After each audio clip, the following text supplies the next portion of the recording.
เบิ่งวิธีการต่อสายไฟแบบจำปาเนาะเอาสายไฟมาแทกกันเนาะมาแทกแล้วเราก็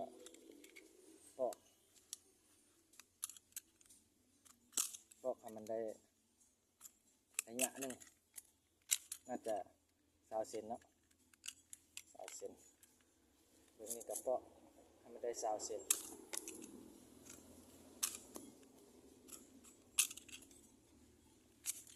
ต่อสายไฟแบบจำปาที่ละเอียด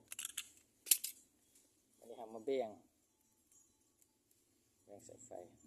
จะเป็นอันนี้เนาะที่กันต่อสายแล้วก็หนาแน่นเพื่อทนทานต่อเวลาเราดึงเนาะอาจจะเห็นแบบนี้เขาห้องว่าต่อแบบจำปา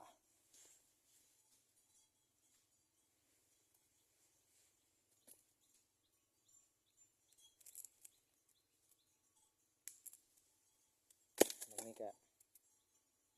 คือกันเนาะเมืองนี้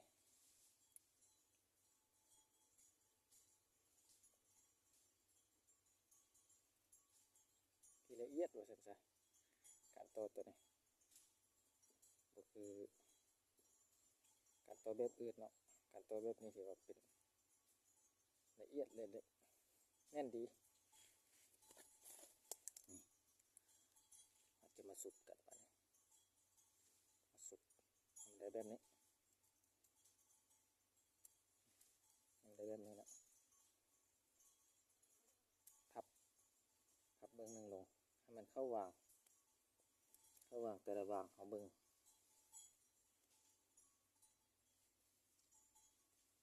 เข้าวางเนาะ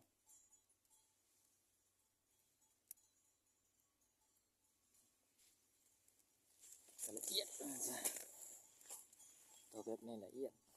ดีอาจจะเห็นแบบนี้ลิงไปหากัน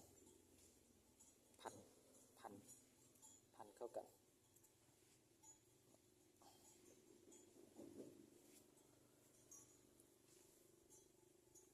แบบนี้เกี่ยวสายนะ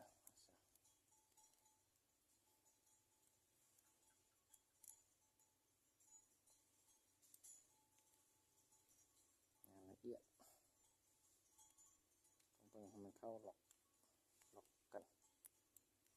ล่องสายกับสายเนาะ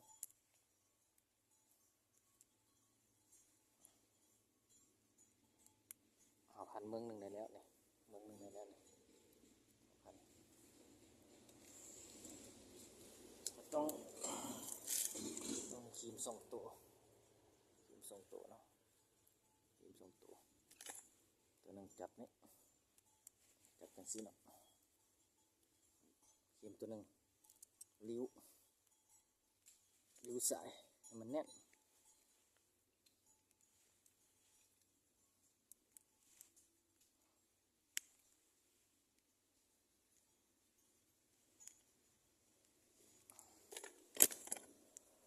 อย่าเบิ้งหนึ่งละ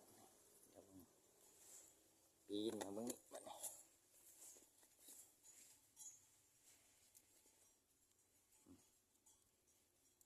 มันเข้าร่องกันเนาะเวลาจัดสายนะมันจะละเอียดดี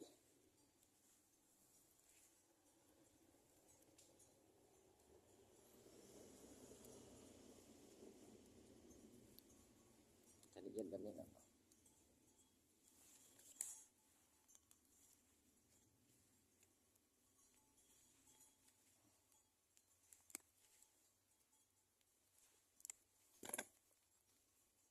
ห้องก็ตัวแบบจำปา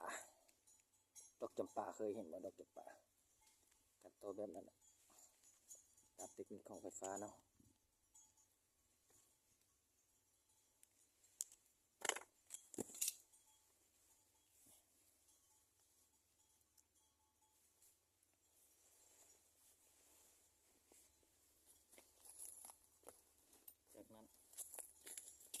จากนั้นก็สกัดเนาะสกัดมาพัน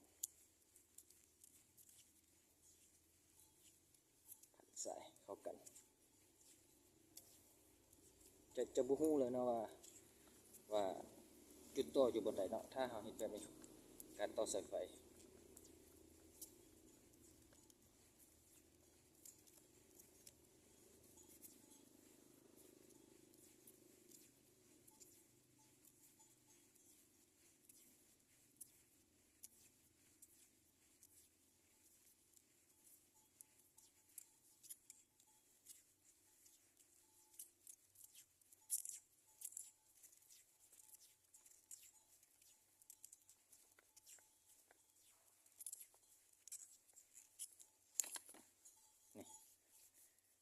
นี่มันจะเป็นเนื้อเดียวกันจะบ่ฮู้ว่าจุดต่ออยู่จุดใดจะเป็นเนื้อเดียวเนาะ